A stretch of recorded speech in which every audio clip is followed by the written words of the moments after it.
Disons que Vous avez été directrice d'école, hein, à oui, Sault-Sainte-Marie? oui, oui, j'ai été Pour quelle directrice. école?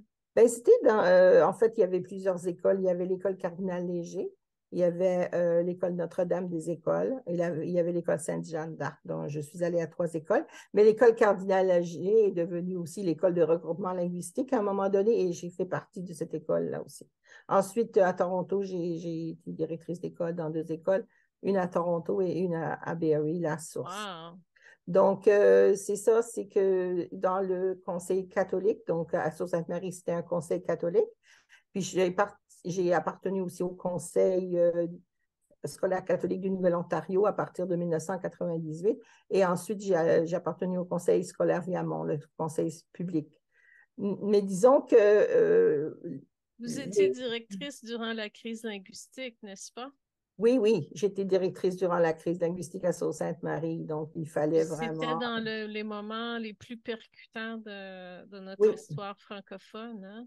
oui, et puis c'est pour ça que donc moi j'ai poursuivi aussi un doctorat en éducation justement pour faire valoir l'école de langue française parce que à l'époque on n'avait pas la politique d'aménagement linguistique pour donc qui a été publiée en 2004. Donc on n'avait pas cette politique justement pour s'assurer que le mandat d'école de langue française soit vraiment mis en valeur et mis en œuvre.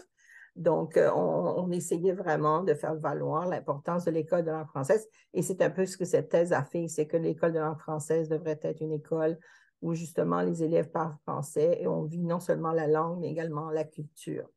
Donc voilà, c'est un peu ce que j'avais fait dans cette thèse, mais c'est important que l'école soit reconnue comme une communauté de parents, d'enfants et d'enseignants qui croient donc en la vision et la mission de l'École de langue française et en son mandat, hein, qui est justement, c'est pour la pérennité de la communauté francophone d'aujourd'hui et de demain. Ce n'est jamais fini. Alors, naturellement, tout est important à l'école. Puis, dans notre plan à l'époque, on avait parlé justement d'éducation artistique, non seulement de la langue, mais de la culture. Puis, les arts, bien sûr, c'est vraiment aussi un Souvent pilier perçu important. comme bricolage Non, c'est vraiment la dans les transmission écoles. de la culture et de la langue. Et non, seulement, ce n'est pas seulement du bricolage, Mhm. absolument pas. Alors, d'après moi, les arts, c'est très important. Et naturellement, de nos jours, on sait que ça fait partie justement du pilier du bien-être aussi, hein, non seulement de la culture, mais aussi c'est une question de, ça contribue au bien-être de la personne. Et puis, on sait que le bien-être va aussi contribuer justement au sentiment d'appartenance à l'école de langue française. Donc, ça, tout ça, c'est important. Ce sont des besoins humains. Alors, c'est un besoin humain, justement, les arts, donc la culture, les arts, l'éducation artistique.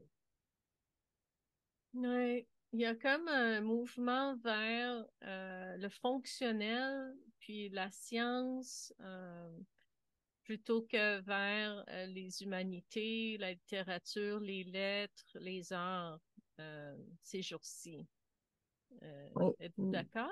Bien, disons que je pense que c'est important de revenir aux différents aussi déterminants de la santé parce que on parle de l'éducation, mais il faut parler aussi des déterminants de la santé. Et puis, dans les 12 déterminants de la santé, on parle de la langue et de la culture. Puis, naturellement, la langue à une école, c'est aussi la langue française, mais c'est aussi la culture. Et donc, les arts, justement, participent et contribuent à cette culture francophone. Donc, c'est important qu'on rappelle que la langue et la culture, c'est un des déterminants de la santé. Donc, c'est mieux vivre à vivre du bien-être, c'est mieux vivre. C'est aussi une question d'espérance de vie et de longévité pour nos francophones. Donc, pérennité au niveau de la langue, pérennité au niveau de la santé des francophones. Donc, c'est très, très important de poursuivre justement l'éducation artistique et les arts, donc dans les écoles et dans la société, dans la communauté francophone.